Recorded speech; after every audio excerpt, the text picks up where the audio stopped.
সকলো বন্ধু বান্ধৱীকে স্বাগতম জনাই মোৰ নতুন এটা ব্লগলৈ আপোনালোক সকলোকে স্বাগতম জনাইছোঁ। আৰু ইয়াৰ ৰাতিপুৱা সময় আজি সোমবাৰ হয়, আজি ঘৰত পূজা এভাগো পাতিছোঁ, সেইকাৰণে অকণমান দেৰি হৈ গ'লগৈ।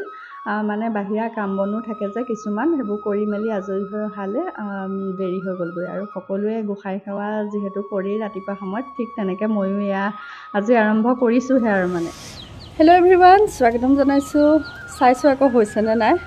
আকৌ এটা নতুন ব্লগলৈ আপোনালোকক সকলোকে স্বাগতম জনাইছোঁ। আজি হ'ল সোমবাৰ আৰু আজি আমাৰ ঘৰত শিৱ পূজাও পতা হৈছে। সকলোখিনি দেখুৱাই থাকিম আপোনালোকক। প্ৰথমতে আপোনালোকক বোলো ভিডিঅ'টো ষ্টাৰ্ট কৰি দিওঁ, তাৰমানে ভিডিঅ'টো যদি ষ্টাৰ্ট নকৰোঁ থাকিয়ে যায়গৈ। আৰু আজিতো সোমবাৰ, সেয়া গম পাইছে, গতিকে স্বাগতম জনাইছোঁ।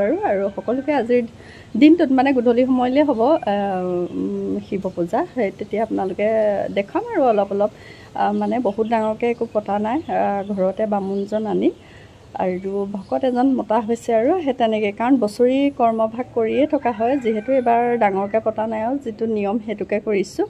আৰু আপোনালোকৰ লগত সকলোখিনি শ্বেয়াৰ কৰোঁ, যিহেতু পূজাভাগো অকণমান শ্বেয়াৰ কৰিম, চাই থাকিব। ঠিক আছে, ব'লক তেতিয়াহ'লে আজি ভিডিঅ'টোলৈ আৰম্ভ কৰি দিছোঁ আৰু দেই, চাই থাকিব। আহিলা এই যে পেকেটটো, এই পেকেটটোৱে কালি মই গম পালোঁ তাত এইখিনি চফা হৈ গ'ল ন। এইটো পেকেট নামটো কি? পিতাম্বৰী। পিতাম্বৰীয়ে ধুলে মানে ষ্টিলৰ বাচনো ভাল হয়, কাঁহৰ বাচনো চব চফা হৈ যায়, কেৰাহীলৈকে হয়। এইটো দেখিছেনে? এইটোৱে যদি আপোনালোকে এনেকুৱা, এইখিনিয়ে বাৰু আমাৰ যিখিনি সামগ্ৰী সেইখিনি এনেই মায়ে ধুই পেলাই চালে, কিন্তু খুব ধুনীয়া চফা হৈ যায়। সেইটো চফা হৈ যায়। আপোনালোকে পিতাম্বৰীটোৱে যদি কিবা বাচন চফা কৰিবলৈ আছে চফা কৰিব পাৰে। কিমান ধুনীয়াকৈ চফা হৈ গ'ল। আমি বাৰু ইমান নাজানো দেই, আজিহে গম পাইছোঁ। মায়ে ক'ত গম পালে নাজানো আৰু, হয়নে? ষ্টিল বাচনৰ দোকান, বাচন দোকান। তাত সুধিলে মানে আপুনি?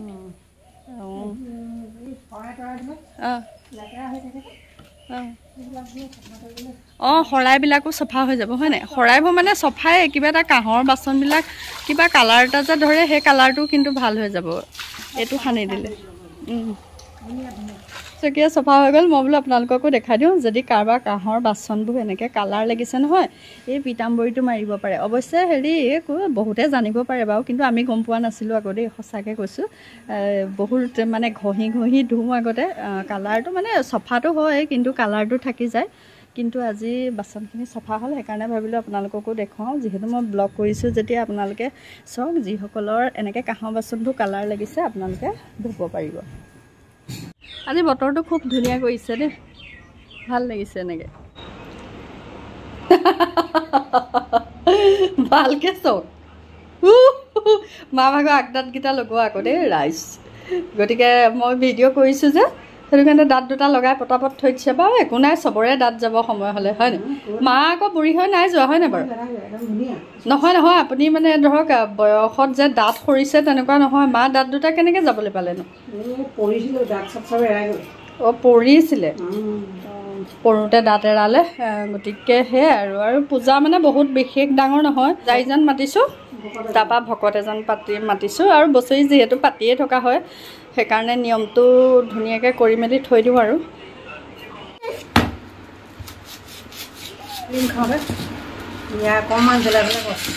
ইয়াৰ মানে অকণমান দি দিলে হৈ যাব, হয় নাই? এইবিলাক চব দিনতে ধুনীয়াকৈ আমাৰ যোগাৰ কৰি পেলাই থৈ দিয়ে। মই ভিতৰবিলাক চাওঁ, মায়ে পূজাৰ যিমান সামগ্ৰী বা পূজাৰ লগত যি যি বস্তু লাগে সেইবিলাকত মায়ে গুৰুত্ব দিয়ে। আমাৰ এনেকৈ হৈ যায়গৈ আৰু।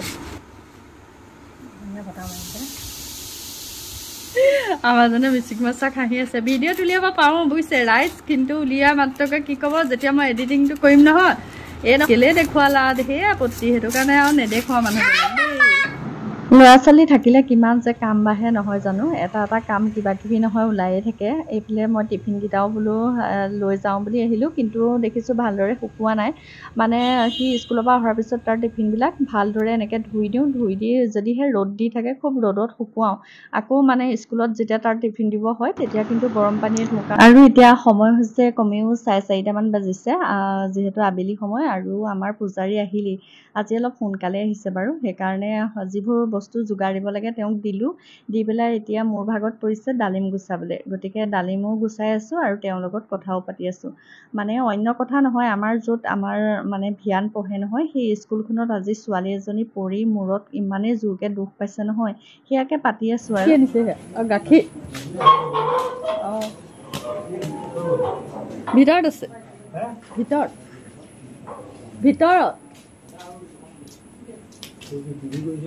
টিভি কোৱা নাই এনেকৈ হ'ব আপোনাক দেখাম বুলি ভাবি আছোঁ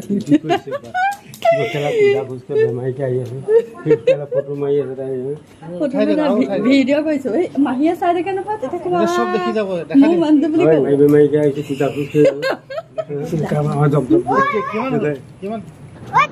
এতিয়া সময় হৈছে গধূলি সময় 6:30 বজাত আৰু কাপোৰ ধুইছিলোঁ আজি ধুই অনা কাপোৰখিনি এনেকৈ আছে মই জাপিবলৈ সময় পোৱা নাই গতিকে পটাপট কাপোৰখিনি জাপি লৈছোঁ ল'ৰাৰ লগতো এনেকৈ কথা পাতি আছোঁ কথা পাতি কাপোৰখিনি পটাপট যেনেকৈ তেনেকৈ জাপি লৈছোঁ আৰু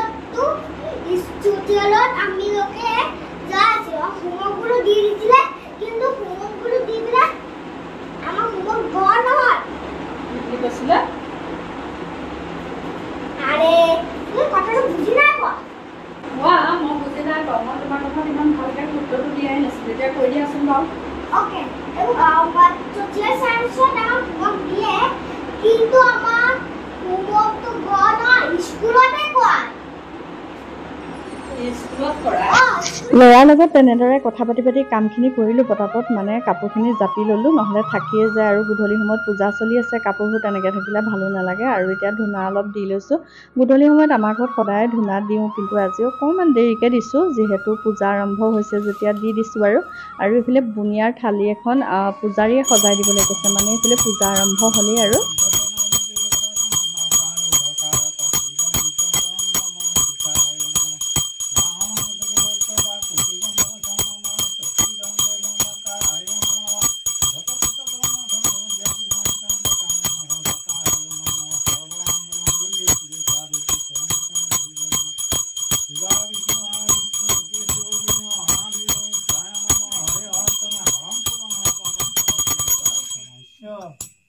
আমাৰ এয়া ভকত এয়া এজনী